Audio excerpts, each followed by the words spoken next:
Hi, I'm Charles Hoskinson, Chief Executive Officer of Input Output Hong Kong, and I'm here today to talk a little bit about Cardano. So to understand Cardano, first you have to understand where Cardano came from. So let's talk about the first generation of cryptocurrencies. So first gen is Bitcoin. And the problem that Bitcoin was trying to solve was really, could we create a decentralized money? Could we create some sort of token that lives on some sort of decentralized blockchain maintained by people all around the world, and that token would be scarce and tradable.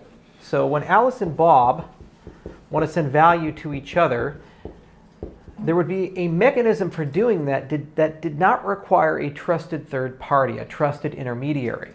Now this was kind of a really cool and interesting idea. It had very old roots starting from the 1980s and beyond, but Bitcoin was really the first to bring this all together. And it was a tremendously successful experiment. After just a few years, Bitcoin not only accrued thousands of users, but also started being worth real money. Tokens went from less than a penny to actually $1 to eventually $100. And right around that time period, we saw a huge influx of people saying, boy, this is really interesting.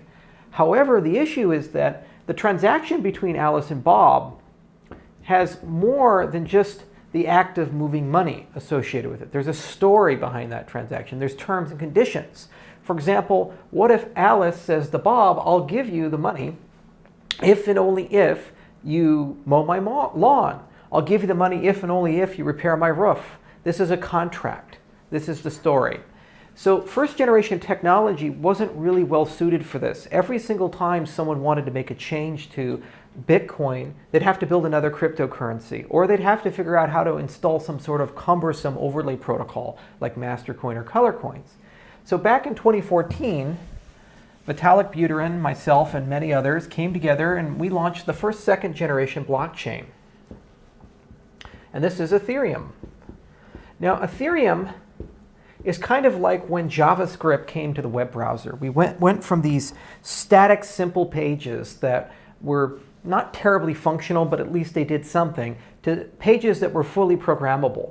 This then enabled us to build the Facebooks, the Googles, the Gmails, the experiences we've come to know and love. So Ethereum brought a programming language to a blockchain.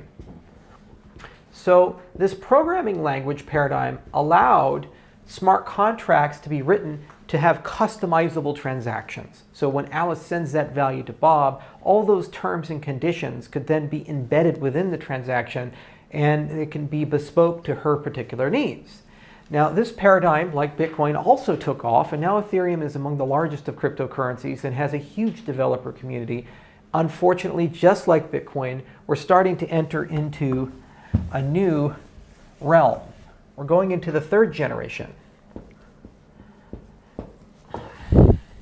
where we've realized that Ethereum can't scale to millions of users, to billions of users. Ethereum doesn't really have a good developer experience. Ethereum and all cryptocurrencies have really a bad governance experience right now, where every single time there's a major disagreement, instead of finding a way to resolve it, we end up usually seeing things like Ethereum and Ethereum Classic, or things like Bitcoin and Bitcoin Cash. Furthermore, there are big sustainability problems in the space. Namely, after the ICO money is out for a project that's funded this way, or let's say the venture capital runs out, who will fund to grow the chain? Who will fund to actually build out an ecosystem? These are big open questions. So the third generation is all about three topics. One is scalability. Two is interoperability. And finally, there's this notion of sustainability.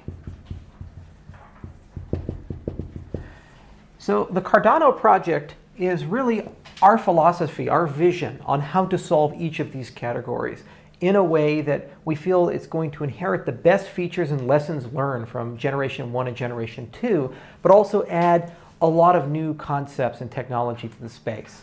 And this project is built with some really good principles, namely two. First off, all the science that guides the solutions to these problems goes through some notion of peer review.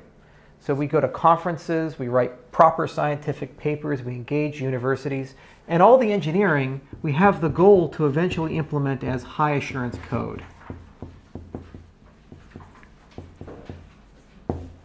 which means the same types of techniques one would see with the Shinkansen or a jet engine, where when the failure of the system results in human death, we can apply those techniques to our protocols engineering and development so that we have a much higher belief in the quality of the code. This avoids events like the DAO, the parity hack, and other such things as we've seen in the space. So let's go through each of these in more detail, starting with scalability. So scalability is kind of a loaded term, and it has a heck of a lot of meanings. But from a cryptocurrency's perspective, you can really think of scalability in 3 different perspectives. So one is scalability in terms of transactions per second. So you'll often hear people say, well, Bitcoin has 7 transactions per second, or Ethereum has 10 or 20 transactions per second, and this new protocol has 200 transactions or 300 transactions per second. There's this notion of how many transactions am I able to get into a block within some finite period of time. But it's not the only thing that you have to concern yourself with. Transactions carry data.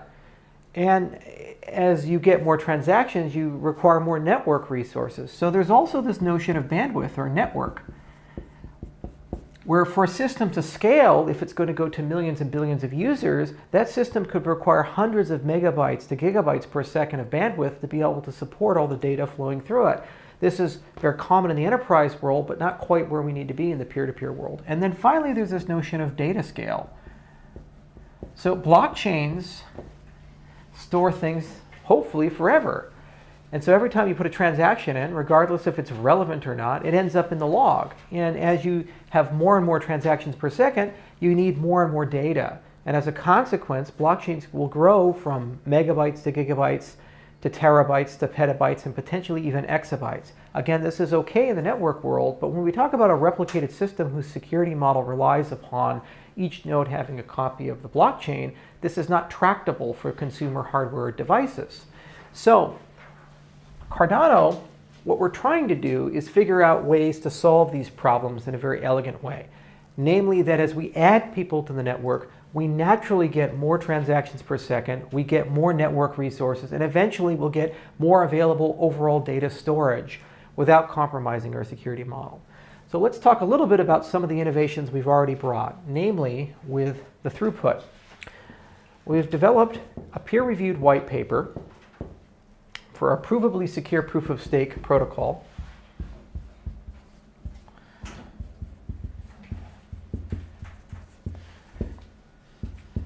called Ouroboros.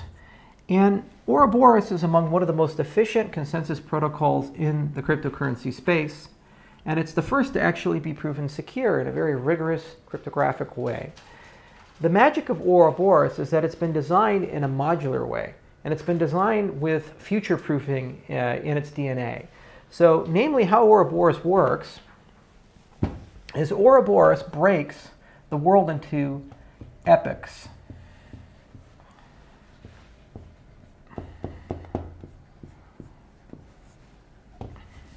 It takes a look at the distribution of tokens, and from a source of random numbers, it's able to hold an election and create slot leaders.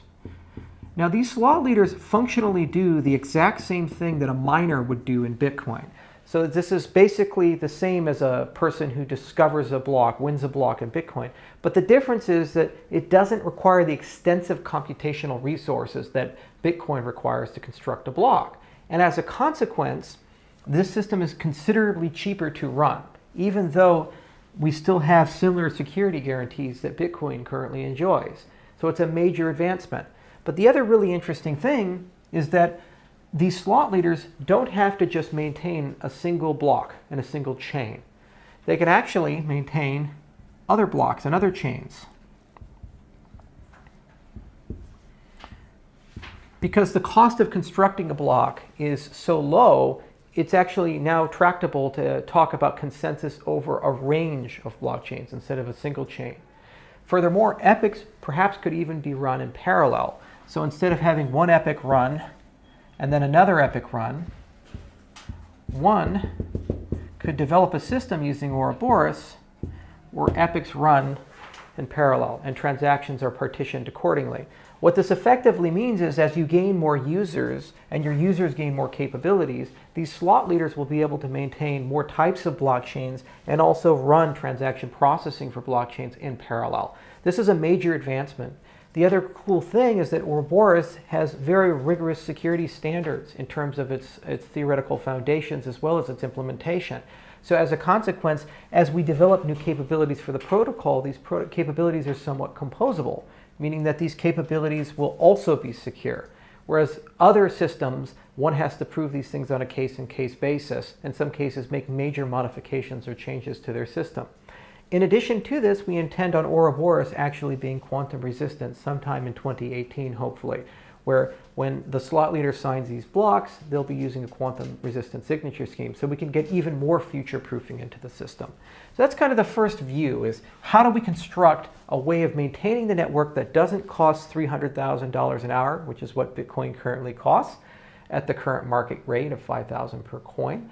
And how do we build a system that allows us to go parallel and also allows us to potentially maintain multiple chains concurrently? This is the heart of Ouroboros. Now, as we mentioned before, one of the most important things when one develops new cryptography is to make sure that this cryptography is developed in a very rigorous, peer-reviewed way.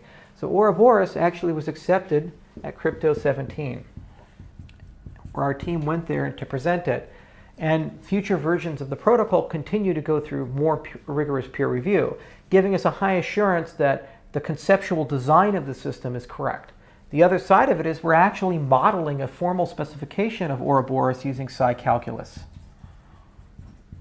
which is a wonderful formal modeling language that's machine understandable that eventually we're going to be able to connect to the Haskell code in our GitHub repo and actually show that we've correctly implemented the protocol. This is a standard that actually does not exist in our space, and we're very excited to be the first to bring it to the space.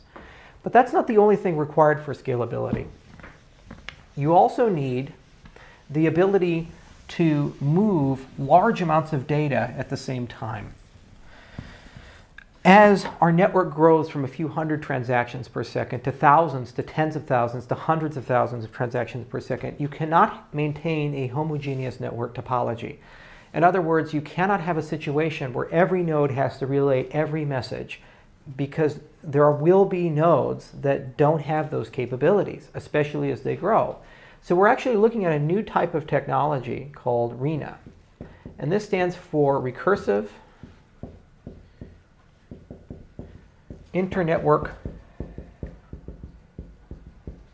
Architecture. And so RENA is basically a new type of structuring networks using policies and clever engineering principles, mostly conceived by John Day, who's based out of Boston University. And the goal here is to build a heterogeneous network that gives you similar types of privacy guarantees, transparency guarantees, scalability guarantees that you would expect to get from network protocols like TCP/IP, but do so in a way where you can actually reason about how the network is going to compose in a formal capacity. So in other words, RENA is a major step forward that will give us a way to very naturally tune and configure Cardano as it grows from hundreds to thousands to tens of thousands of transactions per second, and something that will very seamlessly connect and interoperate with TCP/IP. We're very excited to bring this in part to the Cardano ecosystem in 2018 and completely around 2019. And we think it will be a big solution to a lot of the network overhead issues that we have. Finally, we have this notion of data scaling.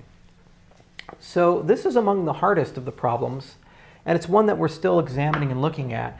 But the reality is that not everybody requires all the data. The transactions that Alice sends to Bob are not necessarily relevant to Eve and Jane and Bill. They're only relevant from the context that these people are able to infer from them the total ownership of the money and know that the tokens they've received are legitimate and correct. So you have techniques like pruning.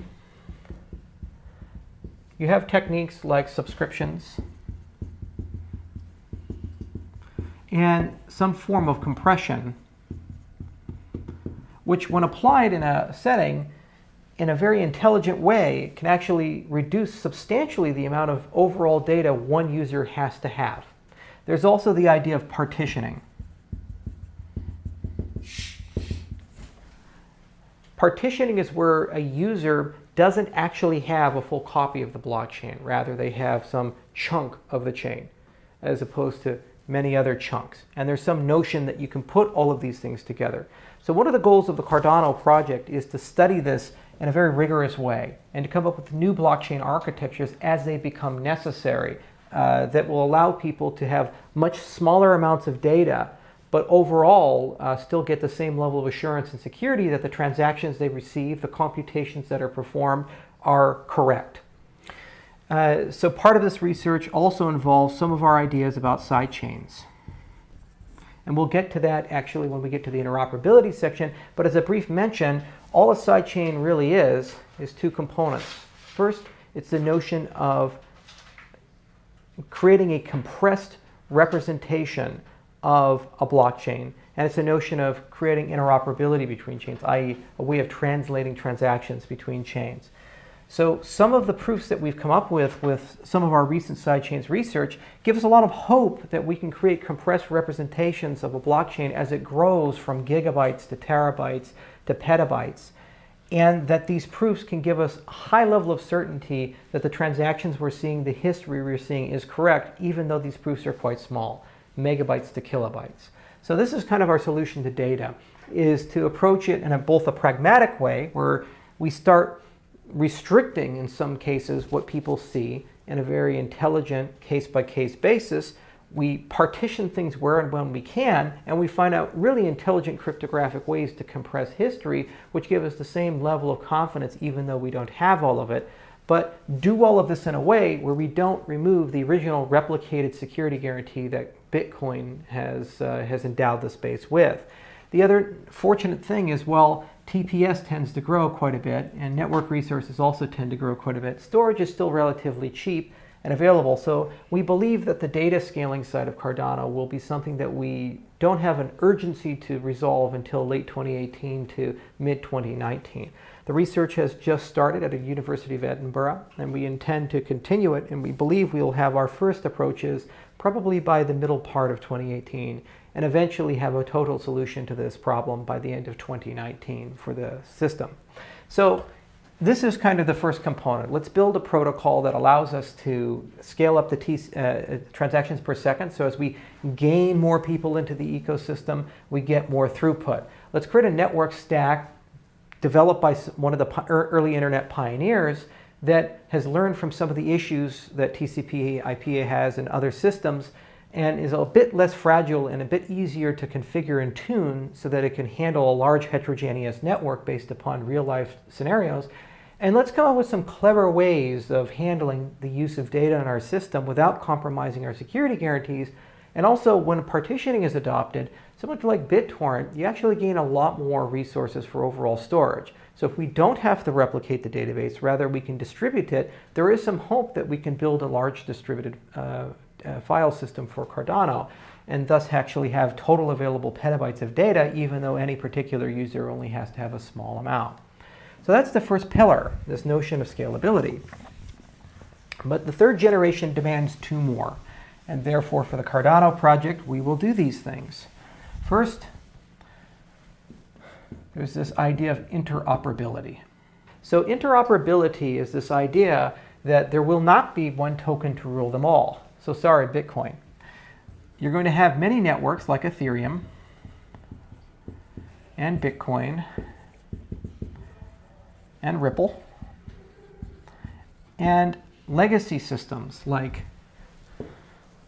the traditional bank networks running on older protocols like SWIFT and older settlement networks like ACH and so forth.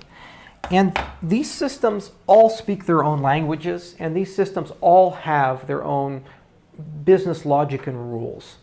So currently, as it stands, it's very difficult for Ethereum and Bitcoin to understand each other. Substantially more so for the old banking networks, which have the added requirement of metadata and attribution to the transactions. So the problem is that if you don't have a single standard. And if you don't have a canonical way of communicating with these systems, then you run into a situation where value gets very fragmented. So regardless of how decentralized any one of these particular ecosystems happen to be, the kingmaker will be the small on and offboarding hubs that control the movement of value between these systems. Currently, we are seeing those as exchanges, but there are others who could come, and these exchanges are very fragile. They're subject to being hacked, they're subject to draconian regulation. Occasionally they get shut down because of unwise regulatory policy, or in some cases wise regulatory policy. And this is really not a good situation to be in for a supposedly decentralized, permissionless ecosystem, to have a small group of actors control whether one can convert their value from one system to another system. Furthermore, when people do business in this world, if these businesses are regulated or even semi-regulated, they usually do have to interface and interact with the traditional financial world. For example, let's say that you're a cryptocurrency company and you issue an ERC20 token. Okay, so that ERC20 token, let's say you have a crowd sale and you raise millions of dollars worth of Ether. And as an actual company with a bank account in a legal jurisdiction, you begin selling that Ether and deposit millions of dollars into your bank account. Well then, bank is a regulated entity, and so the first question they're going to ask is, where did you get these millions of dollars from? And the bank will then ask you to explain, to provide some data and details. You'll say, oh, well, I had a crowd sale and I sold an ERC20 token and I got a bunch of Ether. And they say, okay, well, who did you get it from? Who are your customers? And you respond, people over the internet. And unfortunately, that's really not a good answer. And this entity is a regulated business entity that has to file suspicious activity reports, that has to deal with people on their side, like the Treasury Department or maybe the European Union and so forth. These entities feel that this is a very risky proposition. And this is the unfortunate reality that we tend to live in our world. We have fragile interlinks throughout cryptocurrencies as well as the legacy financial system. And there's really no way to escalate transactions in a very natural way so that when one wants to do business with the legacy world, that metadata, that attribution, the compliance information that one would want to have is not present. And as a consequence, anybody doing business here automatically becomes a high-risk business. This is an unfortunate situation. So the idea of a third-generation cryptocurrency with respect to interoperability is a cryptocurrency that has the capacity of being able to understand and watch other cryptocurrencies. A cryptocurrency that, when it sees Ethereum and an event occurring here, can actually verify if that event is true or false. For example, if Alice says she has Ether and sends Ether to Bob, this cryptocurrency ought to be able to actually know that that's a legitimate transaction if it's something in the concern of the third generation cryptocurrency. So cross-chain transfers are reliable, and they should be able to do this without needing a trusted third party. That's the single most important thing, because we want to create an internet of blockchains, an internet of value that flows around just as easily as Bitcoin flows around or Ether flows around. We want to move cross-chain. So the first component of that is to have some notion of sidechains. Now, this is not a new idea. Atomic cross-chain swaps or sidechains, these things have been around for a long time. They've been proposed since as early as 2012, perhaps even sooner. But the basic concept is that there is some way of structuring information from one chain to another chain such that when a transaction is sent, that compressed structuring of information gives you the ability to know if that transaction's legitimate or not. In other words, the person sending it to you actually has that value, and also this value is not a double spend. It's a very important concept. The other side of it is that you have to have the ability to do this in a very compressed way. There are over 1,000 cryptocurrencies in use, and cryptocurrencies are becoming larger and larger. So you can't say, well, the only way to understand the other system is to have a copy of the entire blockchain of the other system. This is not a scalable solution. You have to be able to look at these systems in a very compressed way. So Cardano has started its sidechains effort. We recently published a paper with Andrew Miller, Dionysios Zindros, and Aggelos Giassis. And this paper contains a very well thought out approach for how to generate proofs in the proof of work world, called non-interactive proofs of proof of work.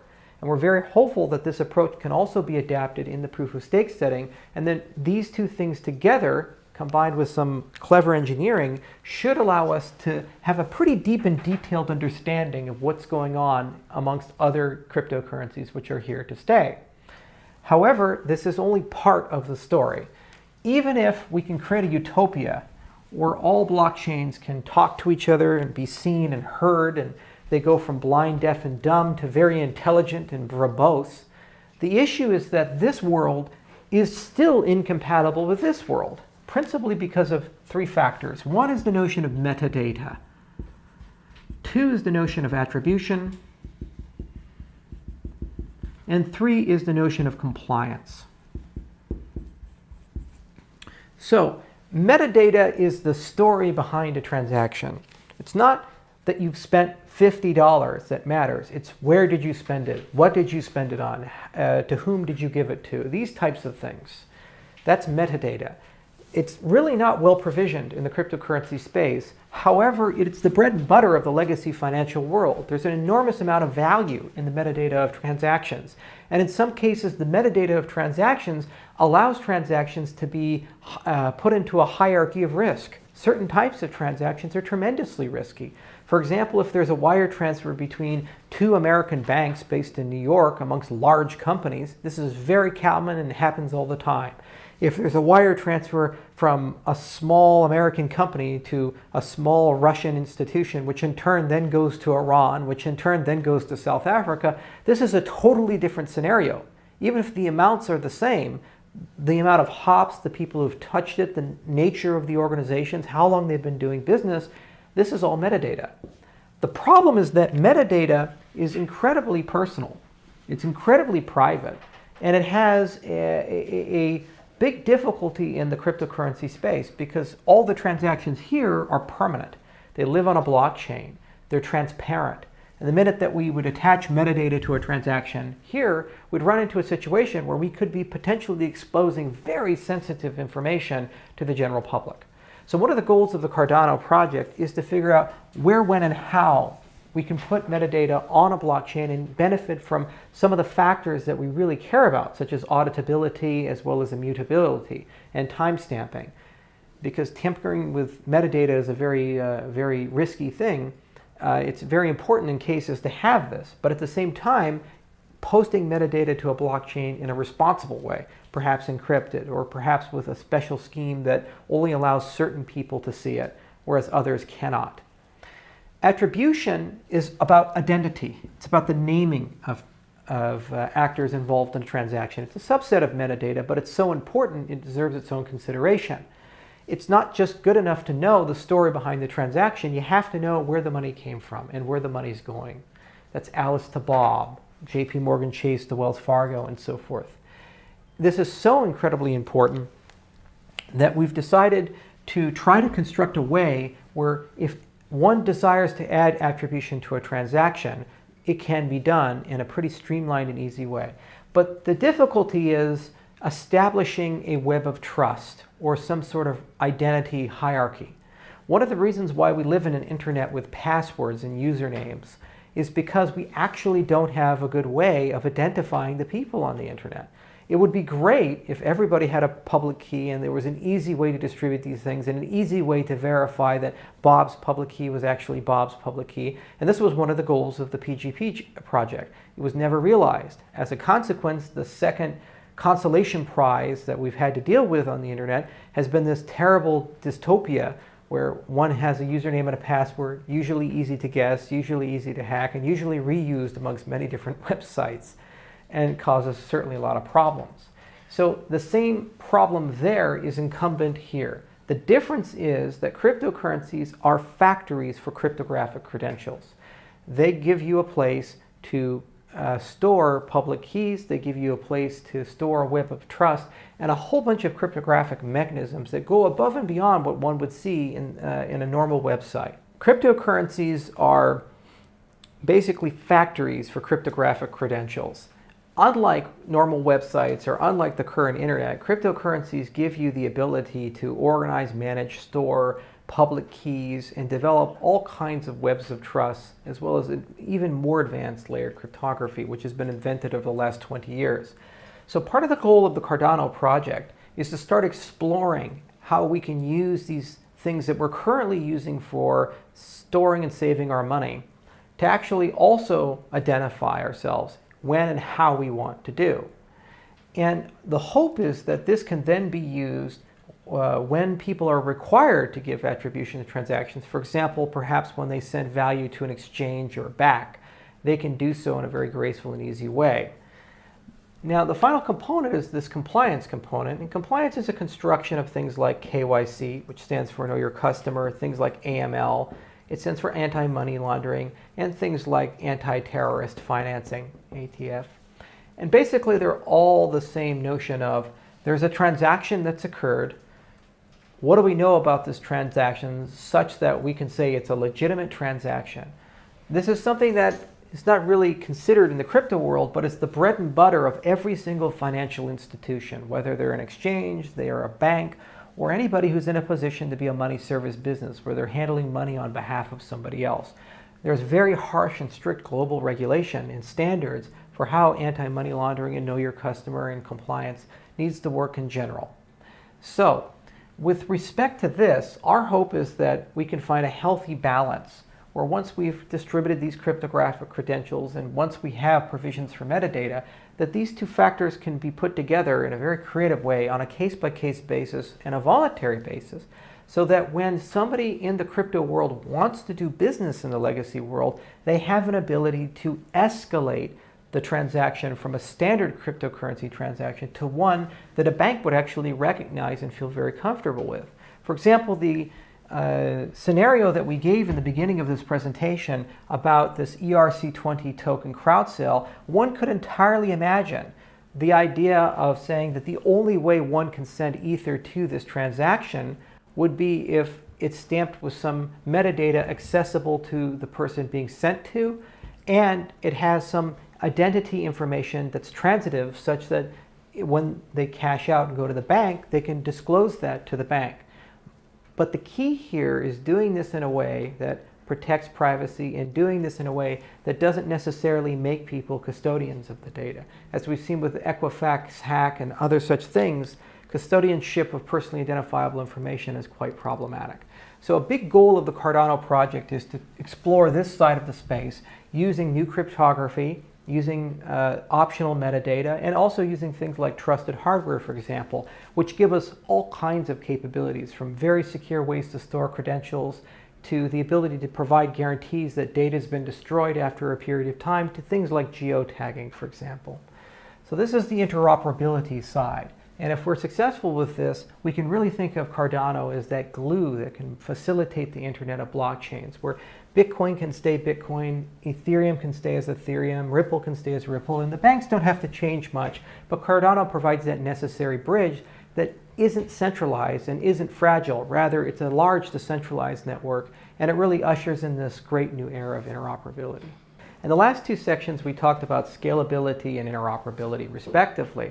But the third pillar of a third-generation blockchain and what Cardano aspires to be, and probably one of the most important of the three pillars, is this idea of sustainability. And you could break sustainability into two components. First, there's the idea of how do we pay for things?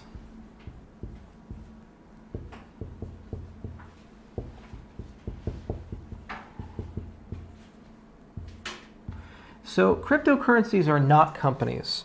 Even if one is to say a cryptocurrency or a token is a security, it's still somewhat decentralized. It's still infrastructure. It's much more like roads. It's much more like TCP/IP. They're protocols. And so when you talk about a protocol that's open source, the idea is to minimize the operational cost of that protocol. So things like putting tolls on the protocol or intellectual property on the protocol, even if it's well intended, for example, to fund a foundation, are likely to be less competitive than completely open, completely free protocols. So as a consequence, it's very difficult to figure out exactly how one ought to maintain these systems, pay for these systems in the long term. So certain proposals such as a patronage type of model where a corporation decides to volunteer its developers may work in the short term, but the challenge is that those developers end up having a huge amount of influence over the evolution and growth of the system. So one can argue that a patronage model will lead to centralization of power into the hands of a few companies that want to modify the protocol in a certain direction. For example, right now, the W3C is having a large debate about bringing DRM into the browser. And we've already seen the EFF resign from the W3C because they feel that larger companies in that effort are influencing this process towards the benefit of large content distributors as opposed to a free and open web. So patronage may not be the best way. ICOs are also an interesting way, and they're like a quick jolt of energy. They provide a lot of capital, and if there's good governance behind that capital and good people behind the capital, certainly can result in the creation of a great product, a great protocol. But the problem is that an ICO isn't an indefinite event or a continuous funding event. Rather, it's a large flood of money in the very beginning to do something. But no matter how large that pile of money is, it's finite and will eventually run out. So the first thing is, can we construct a system that has a treasury?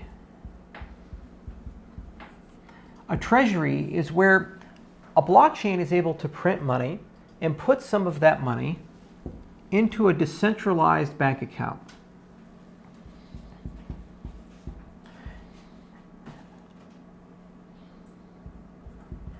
And that decentralized bank account is funded through inflation. So the first to pioneer this model was Dash. If you look at Bitcoin, every time a block is produced, it started with 50 coins per every block, and then it decreased by a factor of 2 every 4 years, and now we're down to 12 and a half. All of that goes to the miner. With the Dash model, instead of having all of it go to the miner, some of it actually goes into this decentralized bank account. Then there is a democratic method to vote on funding proposals. So what Bob can do is Bob can submit a ballot to the Treasury. And then the token holders can vote.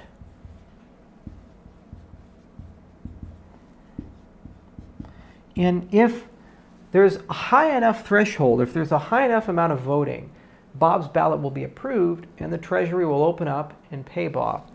So this abstract model is actually incredibly robust because it has a way of being refilled on a continuous basis. It's directly proportional to the overall influence and size of the currency. So as the currency grows, it has more and more resources available, which in turn can be spent to grow the currency. So there's a positive feedback loop. And also it has a democratic process, a democratic participation connected to the system that allows the stakeholders in the system to start having discussions about priorities, namely what ballots ought to be funded. For example, Bob can say, I'm a developer and I want to sustain the system, and submit a ballot. And then Alice can say, I'm a marketer and I want to market the system and create content and videos. And now the token holders get to choose what do they think is a higher priority, further development or marketing. Or perhaps a scientist wants to write a new protocol to improve the existing protocol. Maybe it's a new privacy primitive, for example. Or maybe it's a bit more security with the network stack or a bit more anonymity with the network stack. So instead of going to the National Science Foundation or the European Union and trying to get a traditional research grant, scientists of the future may even be able to use the Treasury model to propose funding for research. Or perhaps you're an application developer, a dApp developer. Maybe you want to bring state channels to Ethereum. Under the current model, one has to do an ICO or something along those lines. Issue an unnecessary token that really doesn't provide any utility above and beyond what Ether provides, but do so to raise capital in order to be able to bring this innovation into the system. Instead of having that and segregating value away from the principal token, the token holders now have a mechanism where they actually can provide funding for this dApp. And that's a really exciting proposition. The challenge, however, is that the construction of such a system is a tremendous endeavor and requires quite a bit of deep thought. First off, there has to be a proper and fair voting system. Second, there has to be incentives to vote, incentives to participate above and beyond some notion that this system is going to be a common good. There's a kind of a tragedy of commons notion there. Third, there has to be an easy way to submit ballots, but do so in a way where ballots actually, the reasonable ballots, have higher precedence and priorities over absurd ballots. And do this all in a way that's completely decentralized, and do this all in a way that is somewhat distributed and doesn't require centralized governance. So a treasury is quite hard. Dash had a first example of it, and they've had tremendous success as a project as a consequence. So at IOHK, we are quite interested in this model, and we think this is one of the single most important things about sustainability, because it's leaving something behind embedded within the system itself that allows the system to pay for its own bills. Yet, it is, as I mentioned, quite a bit of research. So we've already started the process. We first started examining the voting system, and we're looking into using a modification of liquid democracy. And then combining that with an incentivized treasury model.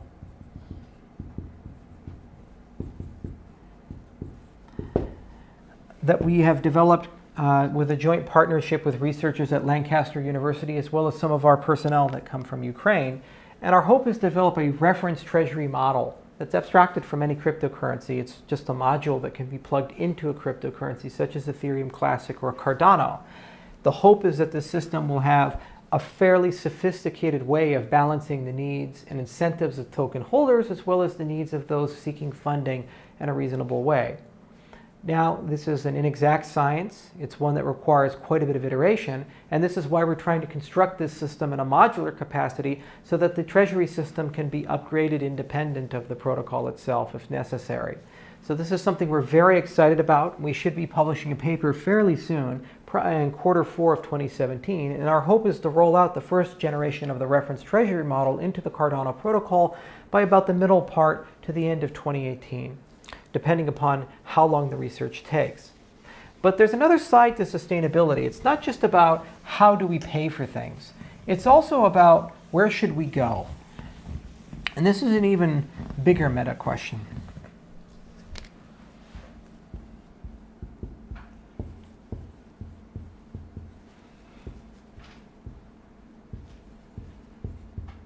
So,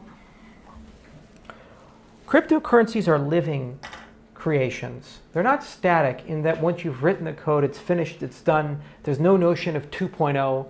You have to be able to change them as technology changes, use cases change, or new innovations come out that you can benefit from tremendously.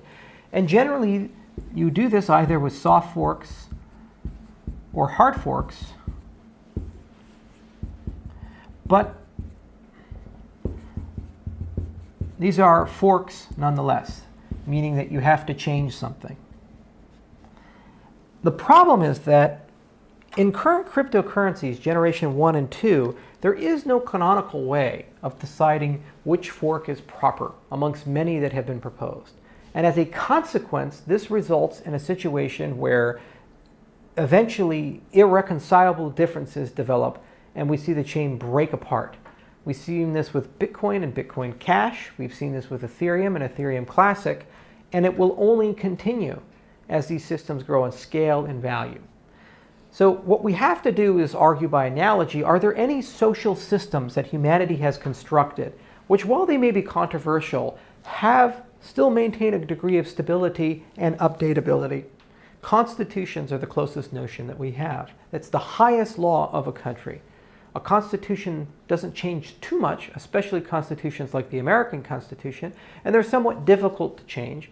But when they do change, there's universal consensus post-change that they're going to follow this. We don't see a fracturing of the country into two Americas or two UKs or something like that. We kind of get consensus around it. Why? Because it's a slow, deliberate process, one that people agreed to follow, at least in principle. So if we were to treat protocols as constitutions, one ought to be able to amend the Constitution. One ought to have a process to do so. Because we're engineers and we like reusability, our hope is to use the very same types of mechanics that are used in the Treasury system for approving ballots to actually being able to consider Cardano improvement proposals.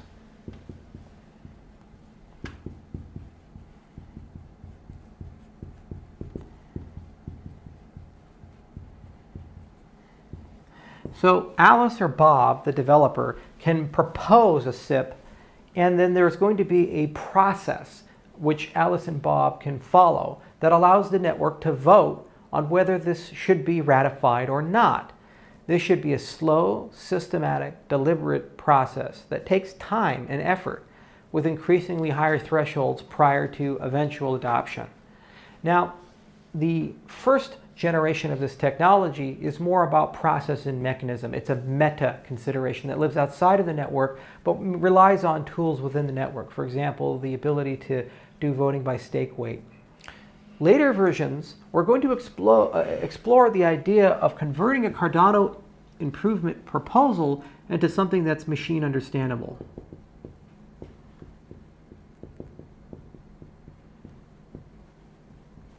Similar to a formal specification of a protocol, there is this notion that maybe we can actually specify a cryptocurrency in a way that the cryptocurrency actually understands its own design.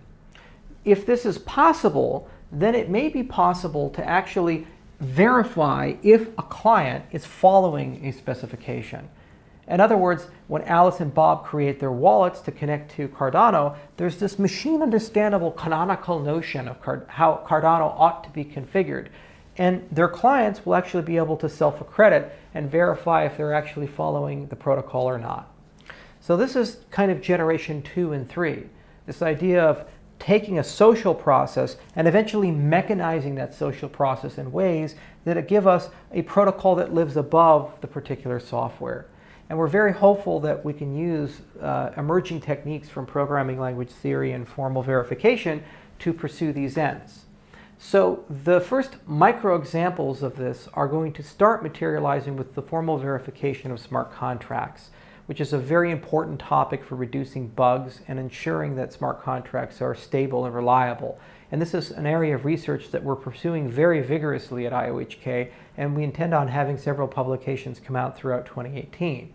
Our hope is that those techniques can then be raised a level and we can begin having protocol level descriptions of how Cardano ought to work as a full cryptocurrency stack. And then eventually we can pursue formal verification that clients are connected to a specification. In the short term, however, the Cardano improvement proposal process will be completely written up by Q1 of 2018, and IOHK will begin following that process as it upgrades and iterates the Cardano protocol.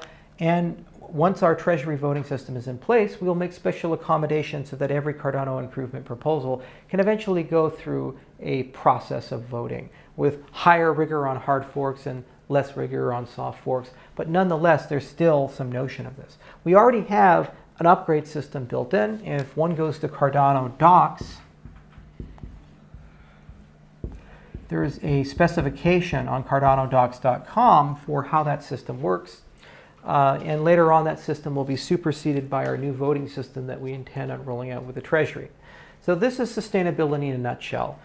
It is our view on how we should responsibly pay for things and our view of where should we go. As protocols start, there's usually a lot of founder vision and a lot of initial philosophy, but as more people come into the ecosystem, as more hopes and dreams get invested into the ecosystem, eventually these ecosystems grow beyond their founders. And so it's incredibly important to have a process for changing the protocol in a very slow, deliberate, methodical way that's as inclusive as possible and as resistant as possible to any particular power broker's ability or machinations. So that's Cardano. Cardano is a third generation protocol. It's built with peer review. It's built with high assurance software standards. It's built in Haskell, my favorite programming language. It's built by a large international team and we're very well funded, and IOHK is committed to it until 2020. And it's built to be sustainable, interoperable, and scalable. Our view of how do we get cryptocurrencies from the first million to the first billion. Thank you so much for watching, and I hope to hear from you guys soon.